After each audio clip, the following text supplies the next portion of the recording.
सत्ता का लालच बहुत ही बुरा होता है। सत्ता के खातिर अपनों से विश्वासघात और कत्ल की हजारों कहानियां हमारे इतिहास के पन्नों में दर्ज है। वर्तमान में भी हमें ऐसी कई घटनाएं सुनने को मिलती रहती है। नमस्कार दोस्तों, स्वागत है आप सभी का सुनी अनसुनी दास्तान में। आज मैं आपको वो कहानी सुनाने जा रहा हूं जिसकी नींव तो शान और शौर्य से रखी गई थी, लेकिन जिसकी दीवारें आज भी 250 साल पहले एक मासूम की चीख को आज भी जिंदा रखे हुए हैं। यह कहानी है पुणे के शनिवार वाड़ा की, जहां पर आज भी अमावस्या की रात को कहा जाता है कि एक मासूम की आत्मा आज भी न्याय के लिए पुकारती रहती है, काका मला वाचवा, यानी काका मुझे बचाओ।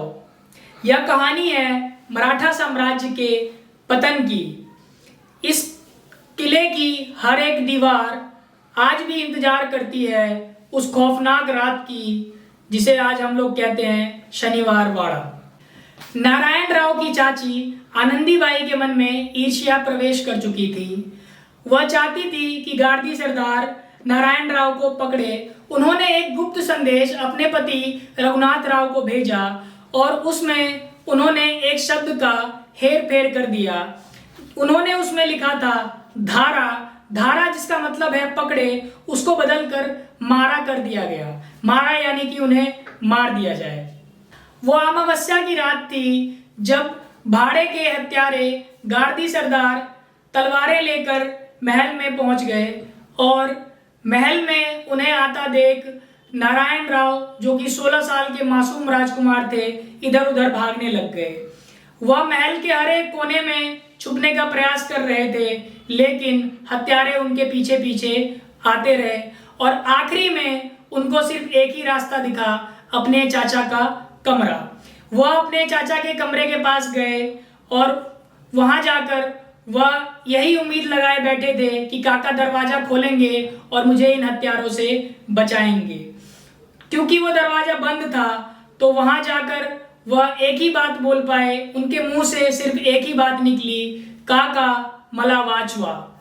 उनके पीछे हत्यारे तलवार लेकर खड़े थे, लेकिन उनके पुकारने के बाद भी वह गेट नहीं खुला और रघुनाथ राव ने उनको मरने के लिए छोड़ दिया। कुछ ही समय में उस मासूम की चीख को दबा दी गई और उनकी निर्मम हत्या कर दी गई। यही कारण है कि आज भी पुणे के लोग यह मानते हैं कि शनिवार को जब भी अमावस्या आती है तो अमावस्या की शनिवार की रात को उस किले में उस मासूम की चीख सुनाई देती है, काका मला वाचवा। अगर आप भी शनिवार वाड़ा के आसपास में हैं तो आप जरा ध्यान से सुनिएगा, कहीं आपको भी यह आवाज सुनाई तो नहीं दे रही, काका मला वाचवा। बस आज की कहानी यही खत्म होती है। मिलेंगे अगले कहानी के साथ अगली बार। तब तक के लिए आप सभी को नमस्कार।